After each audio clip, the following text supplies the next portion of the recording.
Hello, everyone, and welcome to my talk. So to start with, I would like to know, are there any Android developers here?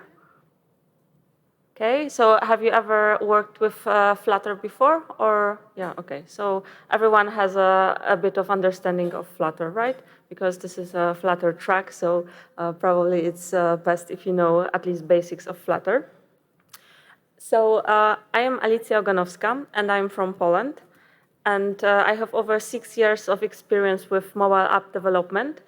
And I also have an Android background, but I switched to Flutter almost 3 years ago, and I've never regretted the change. So if you are still on the native side, then consider switching as well.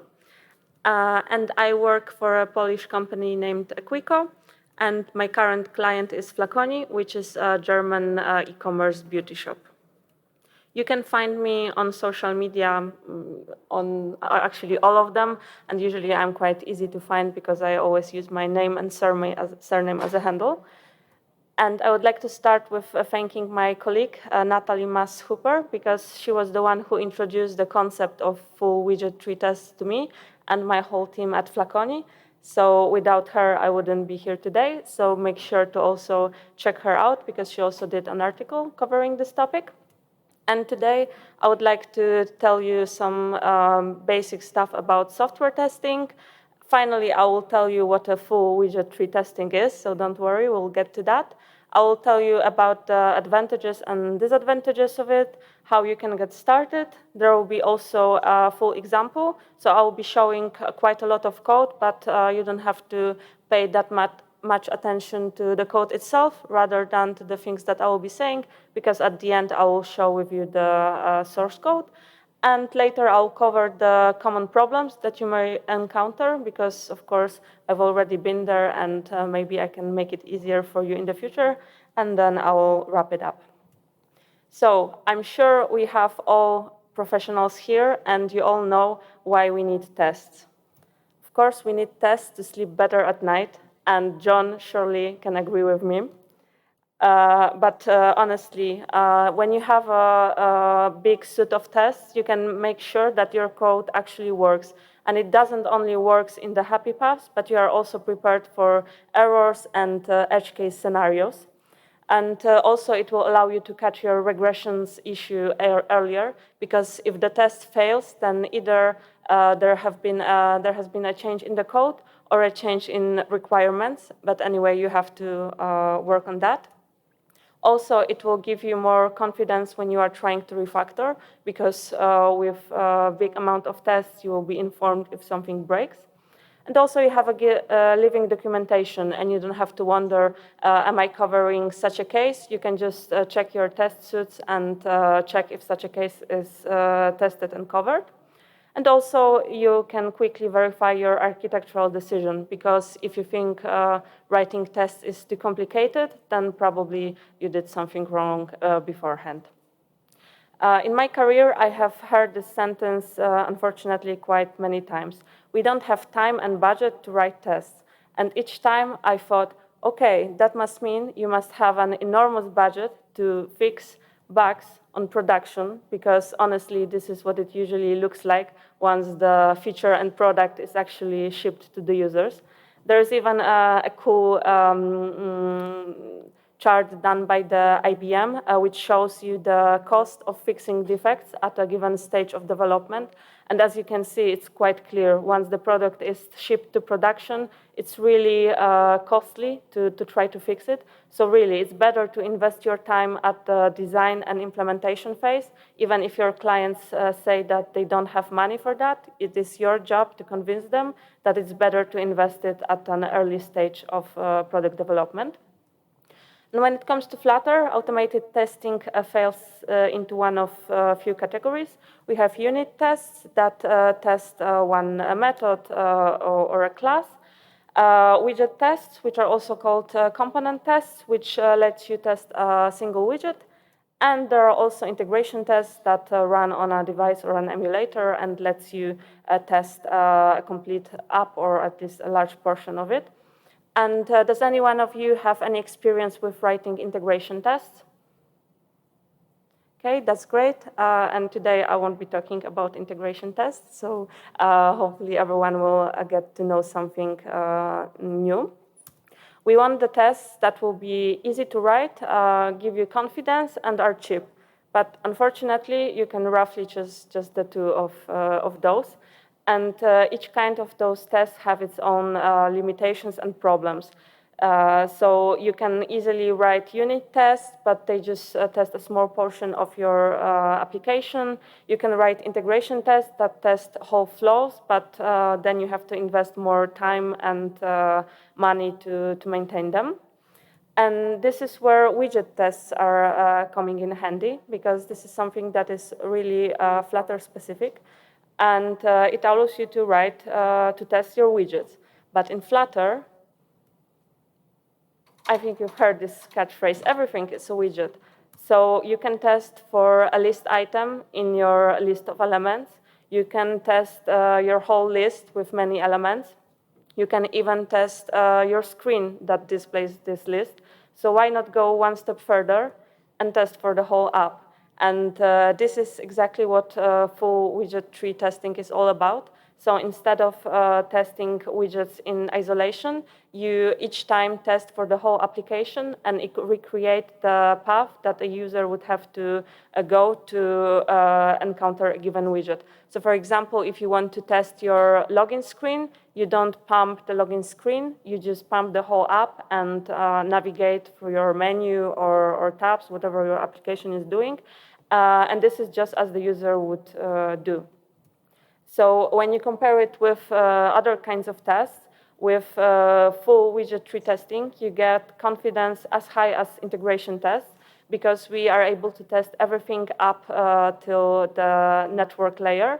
So this is what is not actually done, because we mock the responses. But on the other hand, it's easy to also mock some error responses or even timeouts.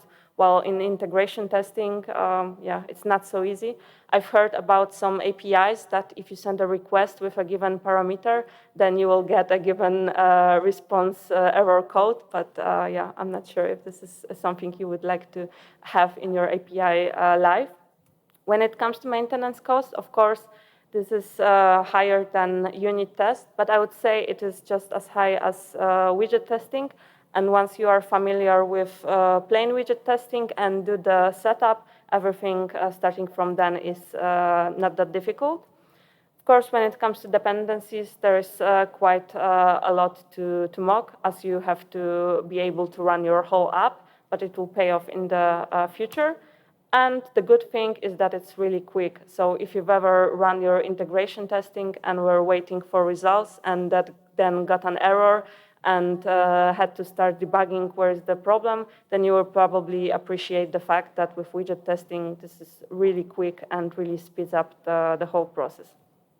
So there are many pros of full tree widget tests. Otherwise, I wouldn't be giving a talk about it. First of all, they are really quick to run, and then you don't have to wonder, okay, so I have to build my whole application each time. Yes, because it doesn't cost that much, and then you can recreate it each time. And it also allows you to write smaller tests, because each test can test for a different scenario, and you don't have to go back if it's not the thing that you want to test. You can also spot mistakes happening between widgets, because it's very nice to know that widget A and widget B are working correctly, but it's also super good to know that they are actually, you are able to navigate from one to each other and go back, and that they cooperate as they should. And also, yeah, it's very easy to mock every kind of response, because you have whole control over the responses that your API would produce. And also, you can quickly get high test coverage. And I'm not saying that this is something you should totally aim for and only focus on the number, but it can be quite useful if you start with a low-code coverage. And for example, you plan a big refactor, then this kind of tests is really useful, because if you first cover your application, then you can really recover with confidence. And I'm saying this from my professional experience. And also, yeah, it's a lifesaver during a refactor. Yeah, it also works as an acceptance criteria because you have tests. If you write proper testing names, then you know exactly what cases are covered. And also you get to test almost your whole application. As I said, only the API responses is the moment where we start mocking. Of course, if you are using some third parties or some native plugins, you can also mock them as well. And it's also easy to test for different screen sizes and plug it in your CI and have a really big amount of tests covering many scenarios. And after the setup is done, because yeah, this is maybe the most difficult part, then it doesn't differ that much from the testing for plain widgets. Of course, the world is not perfect, so there are some disadvantages, and the setup might be a bit tedious, but I will show you everything. And maybe it was tedious for me when I didn't have that many examples to look at, and after this talk, it will be much easier for you.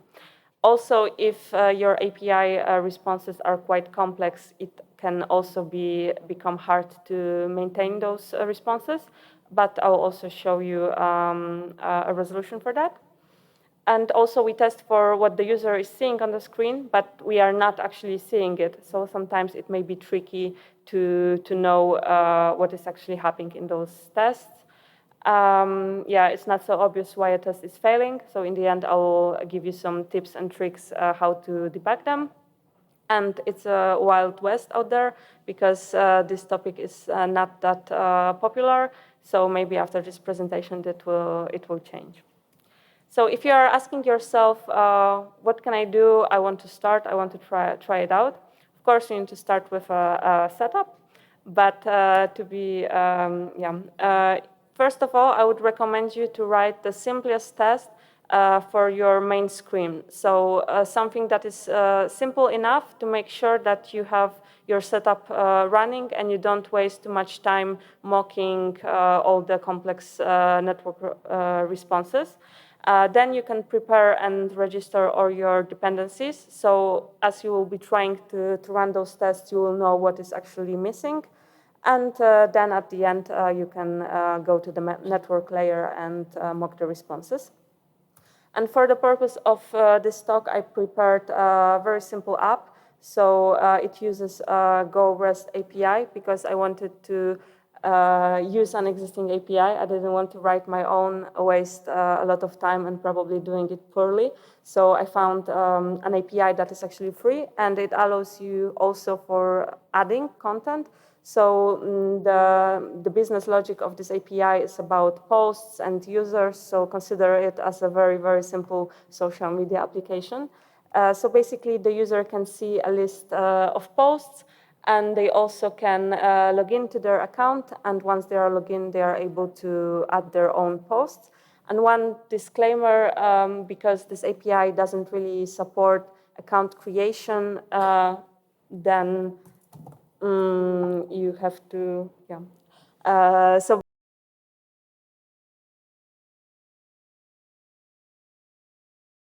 it's just inside the application and it's mocked also in the app. So I hope Majid is not here because he said that we shouldn't rely on authentication on the device, and this is exactly what I did, but this is only because I didn't want to get too complex. And as I said, once the user is logged in, they get the plus button and they are able to add a new post.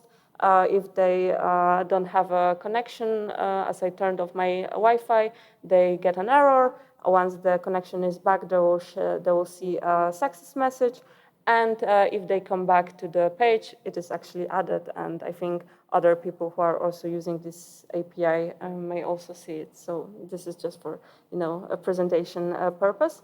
And also I added like an error screen if during launching the app there is a problem, no connection, then the user sees this error and then can retry.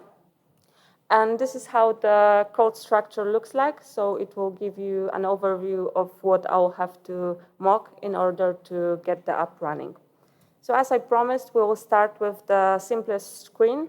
So on my post screen, I would like to see an error message when a request fails. So for now, I won't be mocking the API part. So this is what I expect. API call will fail as it is not handled by the app. I will see the error.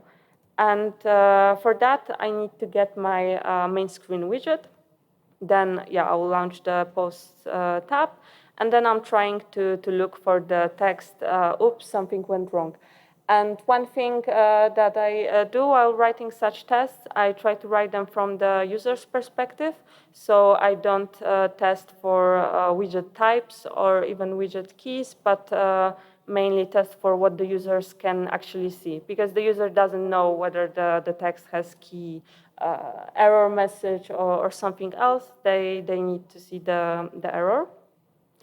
And the other thing, yeah. So basically, to see the main screen, I will just have to create the app. And this is in my code. This is exactly what I put in the run app method.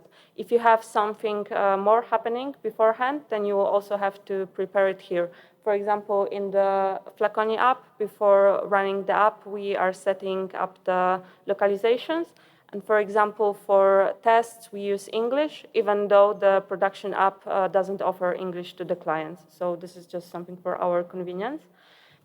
And there are also some useful utility methods. I won't be showing everything on the slides. You can check the code later. But yeah, whatever works for you to make it more readable. Okay, so now that the basic setup is done, let's try and run it. And of course, it would be too beautiful if that would success in the beginning. Of course, I didn't mock any of my dependencies. And for this project, I'm using getIt, so I will need to register my dependencies. So back to the part where I am preparing the main screen. I'll do the configuration, and I'll go from the bottom. So as I showed you the code, I'm using use cases that need a repository. Of course, we need to go deeper with that mocking. Then we need the data source, and as we will be anyway mocking the responses, yeah, this is something that is needed for the Open API to work. So I don't need any API key. I don't need the URL. It will be anyway mocked. So, but I'm not using a mocked data source because I'm not mocking the data source. I'll be mocking the API. And then there is also like a logger that I'm using for some logging. And app HTTP client is what we'll be most interested about. So in the application, I'm using Dio, and app HTTP client is just a simple wrapper around it. So I will have to mock it. And for that, I will need to mock two methods that I'm using in the app, so only get and post. And I would like to return some mocked responses. If you are using more methods, then of course you also have to mock them. And for that, I'll prepare a mock server response manager where I'll be handling all my server mocks. And I can't just mock a response and return it every time because I will have different API calls. So I want to be able to mock it for a given URL. And for now, I'll keep it simple, and I will just return a 500 response each time. And this will surely allow us for the first test to start passing. And let's check. The first test is passing.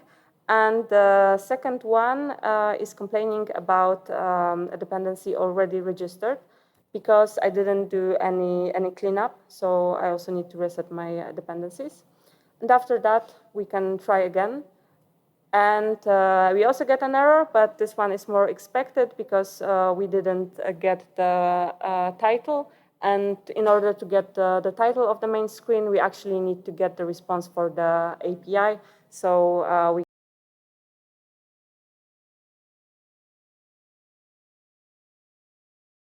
classes that will be useful for mocking it.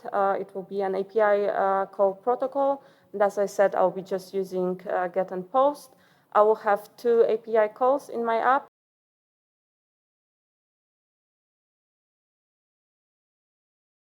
one API service that will be handling them, but you can imagine that in a bigger app, those classes, those enums will be much bigger and you'll have much more to mock. And also I will define some response types that I want to handle. Surely you should aim for mocking them all. I will keep it simple. And when it comes to the mock server response, it should contain a type, so a code, an error message, if it will be an error message, error response, and also I will be returning the path to a JSON where I will store the successful response.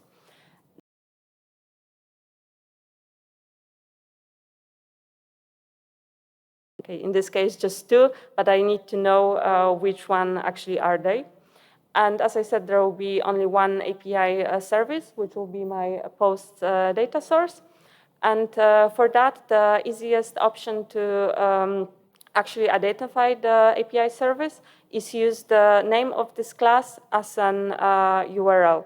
So I will go back to where I was registering the data source, and I will change my fake URL to something that is actually representing this exact API service.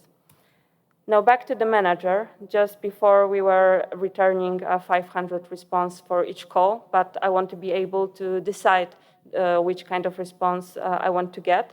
And for each API call, I would like to be able to get a different response. So what does that sound like to you? You don't have to answer. I would say that it's a map. So I'll have a map where I will store the API calls and corresponding responses. And then I'm creating a method where I'll be just assigning for a given API call a response that I will be preparing. And then I need to be able to actually mock it. So this is what the app HTTP client will be calling.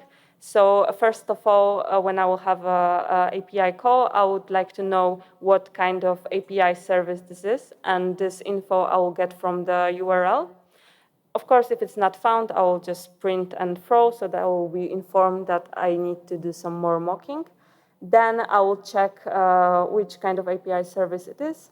Then I will identify which exactly API call it is. So in here, I will just have the get, but of course, I would also need to handle the post.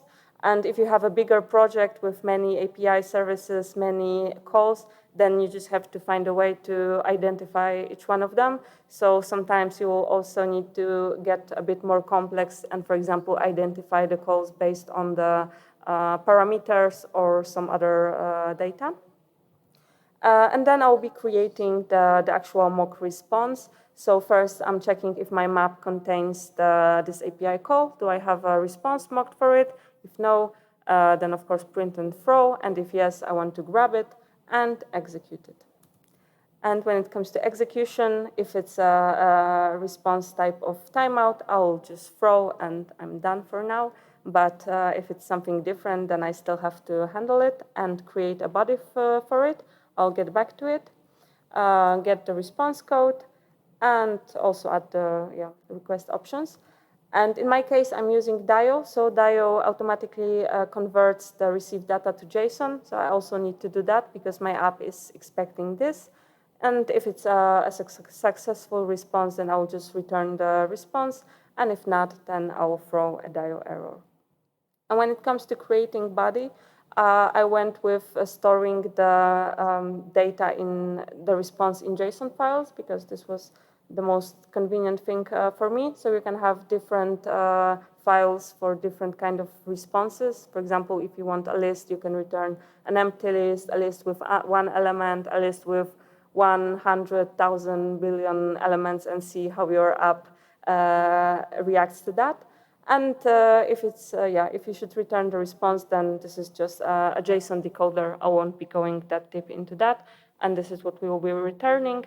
And if this is an error message, then we have to prepare an error. I won't be handling such a case where you get 200 and an error is inside. If you have such a project, then I will pray for you in the evening. Okay, looks like the setup is done. We can add in this test that will be testing for the title above the posts list. We'll add the mocking. I have the JSON file with the response. I've actually taken it from the real API just to make sure that it's in the right format, but then you can just create it from scratch if this is what you need. And those two tests have passed. So we can say that the setup is more or less done. I don't know, was it painful? Was it not painful? You will see when you try it yourself. And from now on, you can just have fun and write different tests. So for example, I want to test for that case when there is no connection or there is a problem at the beginning and the user sees an error message, but they have also an option to retry. So what I will do is, at first, I will just launch the screen and find the error widget, because this is what I expect. I'm not mocking the API call yet, so it should fail. And then I will mock the response, hit the retry button, and at this point, I would expect it to actually return the posts list. But there is a surprise. It failed, and it failed not by not seeing the post list, so probably our mocking of the API is fine. It failed even earlier, so it didn't even find the error. And this is because I didn't clear the map of the responses, and it's still there. So just remember to always prepare all your data from scratch, and also I need to clear the mocked responses. Now I would like to test for a different case. So as I said, if the user is logged in, they will see the add the post button and they are able to add their own posts. So this is where we introduce like a starting condition, because once the user is logged in the application and they will kill it and open it again, they will stay unlocked. So I will add one more parameter to launching my main screen so that I want the user to be logged in from the beginning. And for that, yeah, I need to add some additional setup, and yeah, I don't see Majid here, so yeah, basically logging in my application is just storing any valid email and 6 characters as a password, and then you are all logged in. So this is all you need. Don't do that in your production applications. Yeah, right now after that, you can also test for the login screen. And in here, we would like to actually enter the text. Surely you already know that from writing plain widget tests. But yeah, I would like to find the title, which is above the screen. And then I would like to enter my text to form fields. And there are many different methods of how you can find a given element. I'll show it to you in a moment.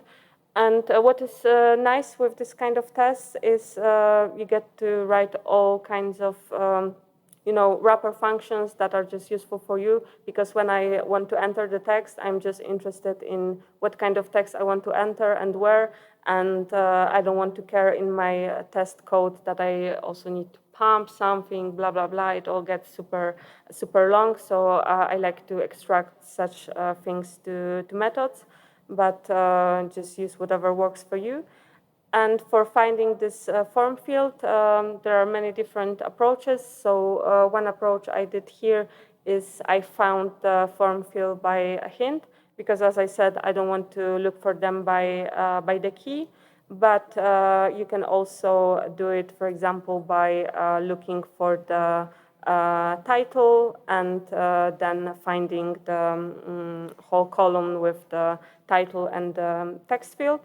And yeah, right now there are also quite many new different testing frameworks. So for example, recently I think mp4 was released, and they also provide their own custom finders, which make it more easy. You don't have to write all those long finders, and you can just use something that was already written by someone else. And it was a really simple test. I wanted to enter the text to 2 fields and then click on login, but the login button was not found. And actually, there is a cool thing that I hope all of you know, and it's called debug dump up, which actually prints the whole widget tree representation to your console. And if you do that, you can check why is the login button not found. And as I was searching, I could see the login image, the login form, and also there is this login button, there is this text, but the test is not passing. So it would be sometimes really useful to be able to see what is actually on the screen.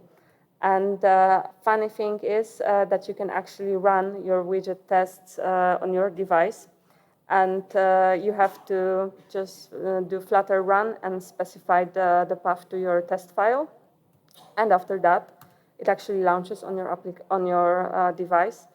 And as you will see, yeah, the app launched looked really bad, like really bad. And as you can see, it has some strange sizes, and the login button is not visible at all. So of course, what you could do is scroll down to it, and this kind of method can be really useful in many cases if you have longer screens and the user also needs to scroll down.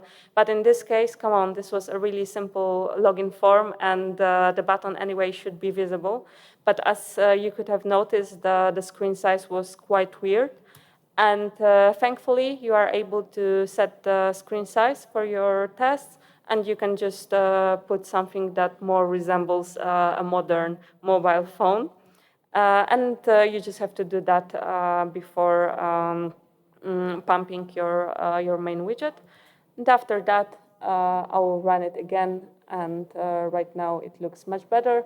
The error in the beginning is because I didn't mock the API call, because I'm not testing for this screen, so all looked good. And if you do that, you will have to put your JSON file path to the assets in pubspec YAML, because otherwise it won't be able to run on your device. So just remember to do it only for tests and remove it afterwards, because otherwise it will be shipped with your build.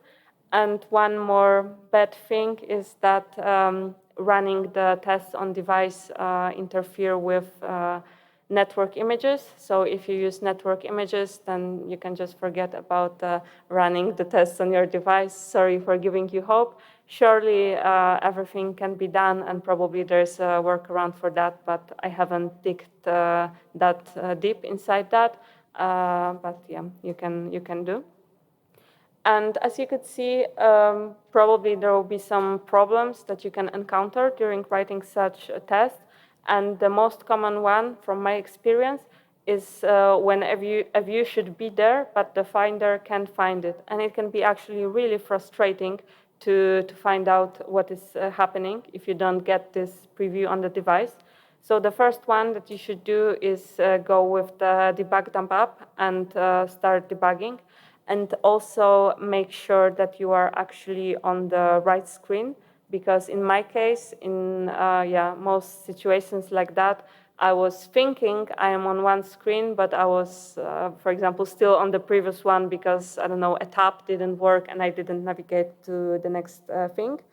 And also, important thing, if you are using finders, just remember that you have to actually check for how many times the element was found, because just using find text widget, which is just finding the text, will always pass, and it will give you like false positive results, because as I said, you will be writing your tests, you will check, okay, yeah, login to your account passes, so I am on the login screen, and then you will try to do something else, and it fails, and then you realize 2 days later that you were all the time on the first screen of your app because you never really navigated to login screen. So this should have the dot once or times, depends.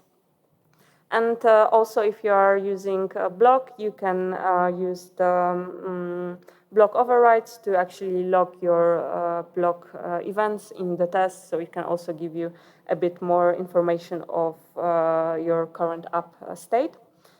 Sometimes you will need to scroll down the view because, as I said, in bigger screens this is necessary.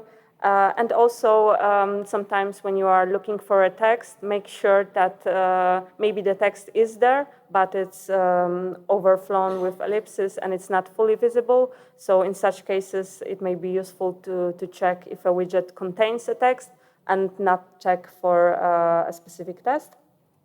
And also sometimes you need to be like Denzel and pump it up, and because maybe there is some asynchronous work going on and animation that you have to wait for, and you just have to be a bit patient.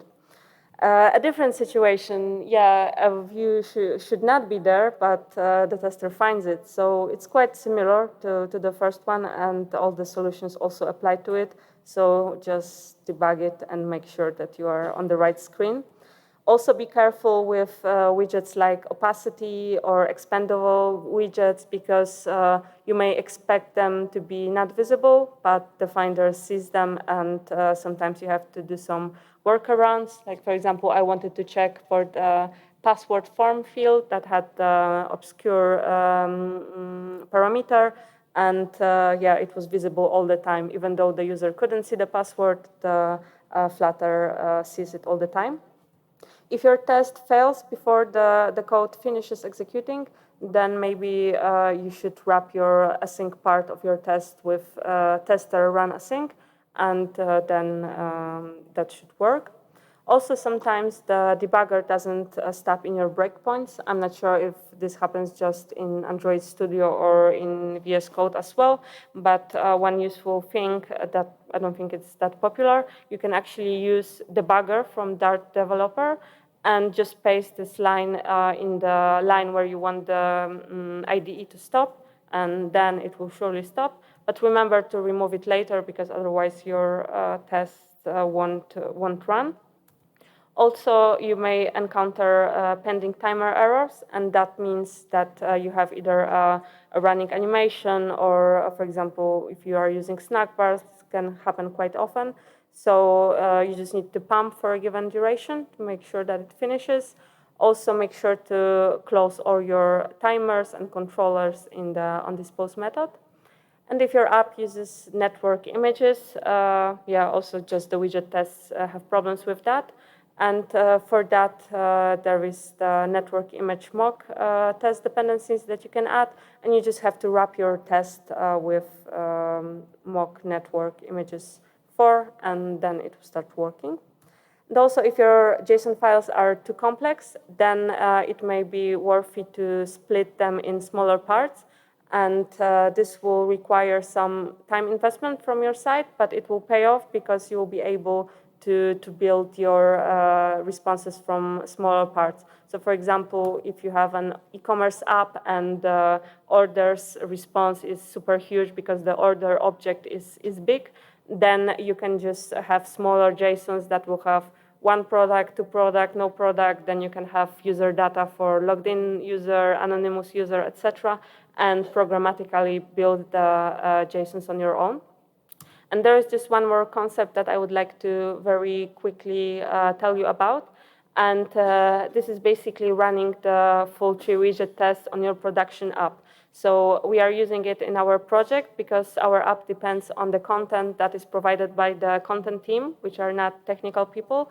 And sometimes they publish something in a wrong format, it's not displayed. And what we do in such tests, we run them on production, and we test if a given type of widget, so this is the difference, is actually displayed.